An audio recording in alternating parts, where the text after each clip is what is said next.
Hi folks, it's your EGYPTONERD, and I was wondering what to do with this video, and then I thought, let's start at the very beginning. A very good place to start. So this week we'll be taking a look at creation myths.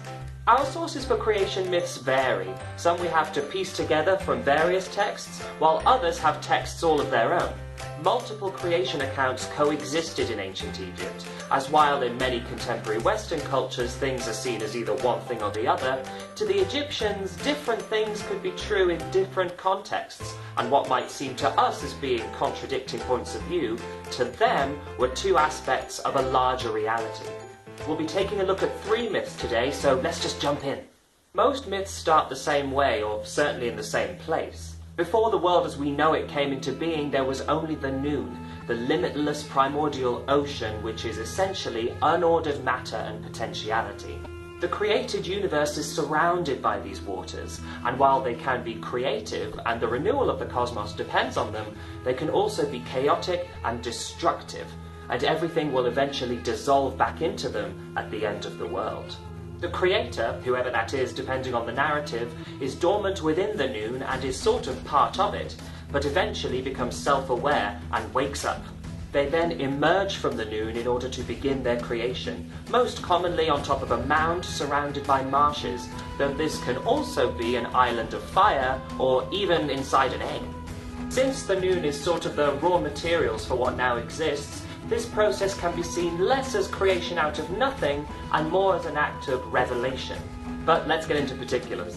The first myth we'll look at is what Egyptologists call the Heliopolitan Account, since Heliopolis was the center of the solar cult, and the main protagonist of this myth is the sun god in the form of the god Atum. Atum emerged from the noon atop the primeval mound and then proceeded to create the gods who embody the elements of the early universe. He did this through having a divine old time. He masturbated.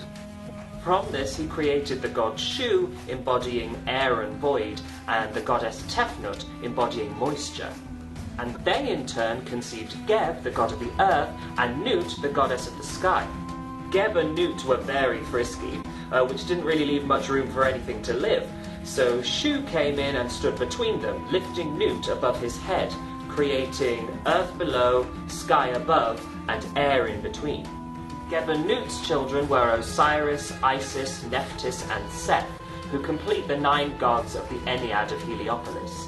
Now the Homerpolitan account is characterized by its ogdoad, these being 8 deities arranged into pairs, each couple embodying a quality of the pre-creation universe. These were wateriness, limitlessness, darkness, and hiddenness. The sexual union of these couples created the mound, island of fire, or whatever that the creator emerged from. The Egyptian name for the city of Hermopolis was Khenmu, literally 8 town, which suggests that this myth might be a very old one. The last myth we'll look at is the so-called Menfight Account, so called because in this order of events, the world was created by Ptah, the chief god of Memphis. Ptah was a god of craftsmen and, according to the Menfight Theology, was the great craftsman who fashioned the world. Ptah conceived of the other gods and all the elements of the universe in his heart, and then brought these into being by speaking their names. This is something that's caused some to draw parallels between this story and the biblical account of creation in the book of Genesis. Menfight Theology came to incorporate aspects of other creation myths, so that the noon, the primeval mound, and even other gods could be seen as aspects of Ptah. Yet all these accounts coexisted and could be used interchangeably, reflecting the pluralism of ancient Egyptian religion, and that to the Egyptians, different stories could all be part of a bigger truth. Well, that's all there's time for today. Be sure to like, subscribe, and share, and tune in again next week.